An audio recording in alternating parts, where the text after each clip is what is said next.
A simple question from an 8-year-old girl plunged a church gathering into unexpected silence and prompted Donald Trump to share a profound story about loss of faith and redemption. What happened next brought everyone to tears. The community hall of a church in Shreveport, Louisiana, a modest space typically used for Sunday meals and Bible studies, was unusually charged that evening. The room was filled with a crowd. Creaking chairs, soft whispers, and curious glances permeated the atmosphere. Standing at the podium was Donald Trump. His unmistakable presence, iconic hand gestures, and recognizable voice commanded attention. But tonight he seemed unusually subdued, as though the gravity of the occasion had touched him. The audience consisted of families, retirees, and locals who had come to hear him speak. But amidst the crowd, one figure stood out, 8-year-old Lily. Despite her small frame, she carried a certain gravity and seriousness that set her apart. She wore her finest Sunday dress and held an old Bible in her hands. This leather-bound book, passed down from her grandmother, bore faded gold lettering and worn pages, evidence of its many years of use. Lily remembered her mother's words before she mingled with the crowd in the hall. "You can ask him, but only if you have the courage and truly feel it in your heart." With those words echoing in her mind, Lily had rehearsed her question over and over in her head. This was no ordinary child's curiosity. It was a question that weighed on her soul, one she hoped to have answered. Her tiny fingers gripped the edges of the Bible tightly as she watched the others in the hall, slowly gathering her courage. Trump began his speech. As usual, he spoke about his policies, achievements, and visions for America's future. The audience responded with occasional applause and approving nods. Yet the energy in the room was far from the fervor of his rallies. Lily waited patiently. Her small hands clutched the Bible even tighter, matching the rhythm of her rapidly beating heart. Finally, the moment arrived for the Q&A session. A line quickly formed among the audience. Adults took turns asking questions, ranging from local concerns to national policies. Lily fidgeted in her seat, waiting for a gentle nudge from her mother. And then the moment came. Lily stood up on trembling legs. With small, deliberate steps, she made her way to the end of the line. The room gradually grew quieter as people began to notice her. Clutching the Bible tightly against her chest, her serious expression captured everyone's attention. Whispers rippled through the hall. Everyone was curious about what the little girl was about to ask. Finally, it was her turn. Trump turned his gaze toward Lily, and for a brief moment his expression softened. "What's your question, young lady?" he asked, his voice unexpectedly gentle and warm. Lily took a deep breath, gripping the Bible so tightly that her knuckles turned white. Then, with unwavering determination, she asked the question that had echoed in her mind for weeks. "Mr. Trump, what does God mean to you?" The room instantly fell silent. Eyes shifted between the little girl and Trump. The weight of her question settled over the crowd like a tangible burden. Known for his quick responses, Trump didn't speak right away. Instead, he looked at Lily and the Bible in her hands. For a moment, hesitation flickered across his face, as if he had decided to share a story that had remained untold for years. But before he began, the air in the room brimmed with anticipation. No one could predict what this story would reveal. Trump finally spoke, his voice calm and measured. "That's a big question, and it's one I didn't always know the answer to." The room seemed captivated. This wasn't one of his polished speeches or rehearsed statements. It was raw and genuine. "I can tell you this," he continued, his voice gaining strength. "In my darkest moments, when I've felt most alone, I realized that faith isn't about always having the answers. Faith is about believing there's a purpose, even when you can't see the whole picture." His eyes returned to Lily, noticing how her grip on the Bible had loosened slightly. Her wide eyes glimmered softly under the fluorescent lights. "And for me, God," Trump said, carefully choosing his words, "is that purpose. He's the reminder that our work isn't done even when we fall. He's the one who tells us to keep climbing, even when the ladder feels like it might break." Before the full weight of his words could settle, Lily's eyes filled with tears. A soft murmur spread through the crowd, a collective recognition that something extraordinary was unfolding. Lily's tears fell slowly at first, a single drop sliding down her cheek as she clung more tightly to her grandmother's Bible. But this wasn't sadness, it was something far deeper. Trump's words had touched a place within her she hadn't known needed healing. Trump seemed to notice her reaction, stepping back slightly from the podium. His face shed its characteristic, guarded expression. "What's your name, young lady?" he asked gently. "Lily," she replied, her voice barely louder than a whisper. "That's a beautiful name," Trump said with a faint smile. "You know, Lily, sometimes the simplest questions are the hardest to answer, and sometimes those questions remind us of what truly matters." Lily nodded, her tear-filled eyes still fixed on him. "My grandma used to say that too," she whispered, "that God is always listening, even when we can't hear him." Something unspoken flickered across Trump's face, a mixture of admiration and understanding. He took a deep breath, turning his gaze back to the crowd. "You know," Trump began, his voice resonating through the hall, "this little girl just asked a question that even adults struggle to ask. What does God mean to us? It's not an easy question because it forces us to look inward. It makes us confront our fears, our doubts, and our flaws." The room was utterly silent, the weight of his words pressing down on everyone present. For a moment, Lily was not just a little girl, but a symbol of something far greater. Her courage had transformed an ordinary gathering into a profound moment of introspection. Trump continued, his voice steady but softer than before.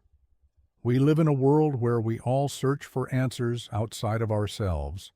We think power, success, or money will fill the void, but they don't.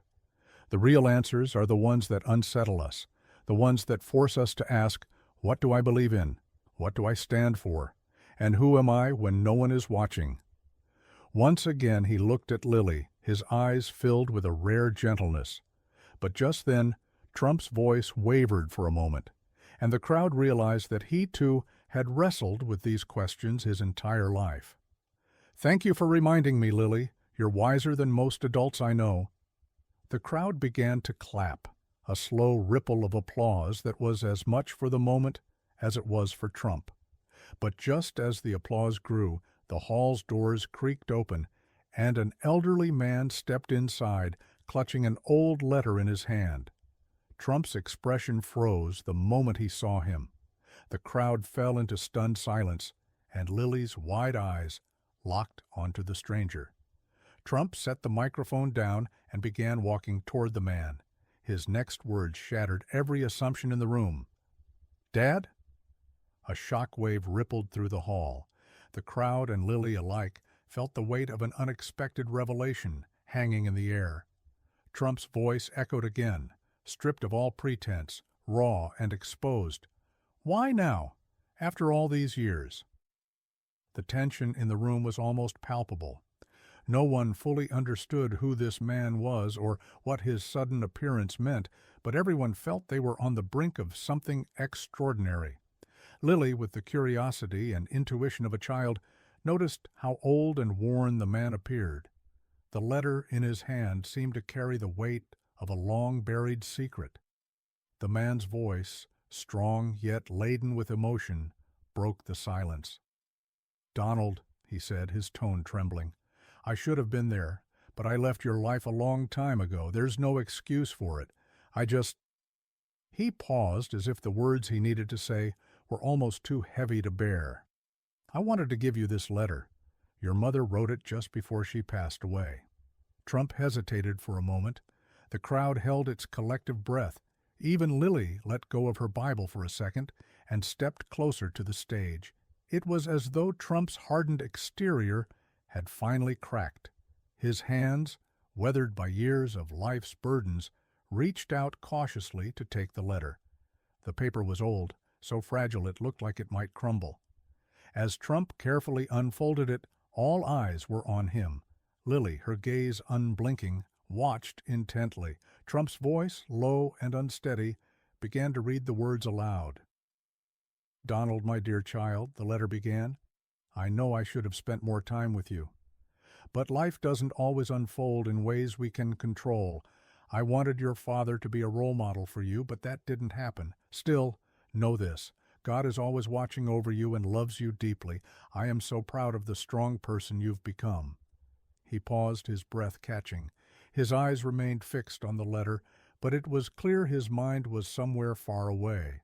For a moment he seemed to forget the crowd, lost in the words on the fragile paper.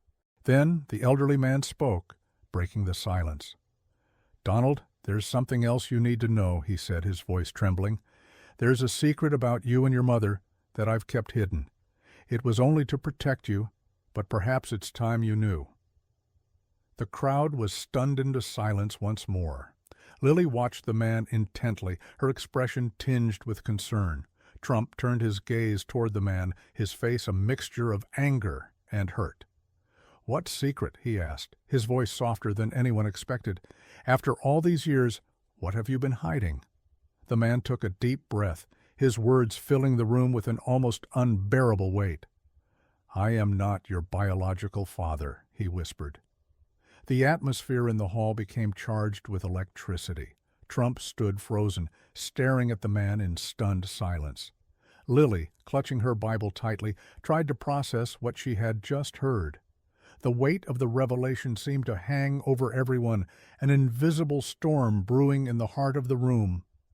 After those unexpected words, the silence that followed was filled with a question that pierced everyone's hearts. What other secrets about identity and connection might come to light? The shock wave in the hall mirrored the turmoil in Trump's eyes. For a moment, it felt as if time had stopped. The silence froze everything in place. The crowd, barely daring to breathe, waited for Trump's response. Lily, with her intuitive childlike sense, understood that this was no ordinary moment. Clutching her Bible tightly to her chest, her wide eyes darted back and forth between Trump and the elderly man. Finally, Trump took a deep breath, his voice low and strained. "You're not my biological father," he said, as though the words themselves were difficult to believe. "Why now?" After all these years? The elderly man clasped his hands in front of him and lowered his gaze. "Because there's no point in hiding it anymore," he replied. "You deserve to know the truth, Donald. You deserve the letter your mother wrote, and you deserve to know who you are." Trump's expression hardened, but the resolve in his eyes spoke not of anger, but of the vulnerability of a man whose world had been upended. "Then who is it?" he asked, his voice firm yet fragile. "How can you tell me this without explaining who he is?" The old man drew a deep breath, as if summoning the courage to reveal something he had carried for decades. "It was your mother's greatest secret," he said, his voice trembling, "but also her greatest sacrifice. Your father, he was a man your mother once admired deeply, but he never knew you were born." A murmur rippled through the crowd as they tried to process the revelation. Lily, her brow furrowed in thought, took a small, bold step forward and spoke with a courage beyond her years. "But where does God fit in this story?" she asked, her voice steady but tinged with a slight tremor. Was this a test? Trump turned toward Lily, the harshness in his face softening. For a moment, it was as if the entire room faded away, leaving only her question hanging in the air. "Maybe it was, Lily," he said, his voice carrying a quiet reverence. "But sometimes tests leave us with more questions than answers. Truth doesn't always come to us in ways we understand." The elderly man looked at Trump, his gaze steady yet filled with sorrow. "Donald," he said, his voice heavy with emotion, "this truth doesn't define you. Who you are is defined by the choices you make. That's what your mother always wanted you to know. Trump leaned on the podium, lost in thought for a moment. Then, slowly, he nodded. "This doesn't define me," he said, his voice steadier now, carrying a newfound resolve. "But this truth is a part of where I came from, and maybe facing it will help define who I become from here." Lily's eyes were fixed on Trump. "Then, God gave you this courage," she said softly. "Because maybe courage isn't just about finding answers, but about living with them." Trump smiled faintly at her words. The silence in the room carried the weight of this profound moment. His gaze shifted back to the elderly man. "This secret has been carried like a burden," he said. "But it's no longer a burden that needs to be carried." The crowd sat in stunned awe, marveling at how an ordinary gathering had transformed into such a profound reckoning. Lily clasped her hands tightly, her voice barely above a whisper, as she said, "This could be part of God's plan." Trump inclined his head slightly, acknowledging her words. "Maybe, Lily, maybe." With those words, the atmosphere in the room shifted. It was no longer just a story. It was a collective transformation that had touched everyone in some way. The evening was coming to an end in a way no one could have foreseen. Trump closed his eyes, drawing a deep breath. It was clear he was fighting an internal battle, one part of him resisting what he had just learned, the other struggling to accept and confront it. When he spoke, his voice was calm, yet carried an unmistakable edge. "So, what now?" he asked. "You stayed silent all these years, kept this secret? What's the point of telling me now? Will this change who I am?" The elderly man's eyes glistened with tears, but he held his head high. "No, it won't change who you are, but it might set you free. Knowing the truth is always the hardest yet most powerful thing, and your mother wanted you to know it. She loved you as you are, no matter who you were." Lily, summoning her courage, stepped closer to the stage. "Mr. Trump," she said, her voice soft but resolute, "I remember you said God has a reason for everything. Maybe this moment is part of making peace with your past." Trump's gaze softened as he looked at Lily. Her words hung in the air, not just for him, but for everyone in the room. It was a child's voice that carried a wisdom far beyond her years, reminding all present of the strength found in truth and reconciliation. Trump paused for a moment, deeply struck by the young girl's words. He looked at her, noticing how her small hands still clutched the Bible tightly. Then his gaze shifted back to the crowd. "Maybe it is," he said quietly. "Maybe to understand God's plan, I need to confront my past first." The room collectively seemed to exhale, as if they had all been holding their breath. The silence now carried the weight of something transformative. The elderly man slowly returned to his seat, while Trump pressed the letter against his chest and stepped away from the podium. On Lily's face there was a glimmer of hope. She felt that something had healed, that even the darkest secrets could pave the way for new beginnings. That evening had left an indelible mark on everyone present, but perhaps most importantly, it had given new meaning to Trump's own journey. The following day, the event was reported in the news as the Night of Change. People weren't just talking about Trump's revelations, they were talking about Lily's courage and the ripple effect of her profound questions. Trump, in the early hours of the morning, visited his mother's grave for the first time in years. Gently, he placed the letter on the soil above her resting place. "I'm ready now," he whispered, "ready to accept my past and move forward."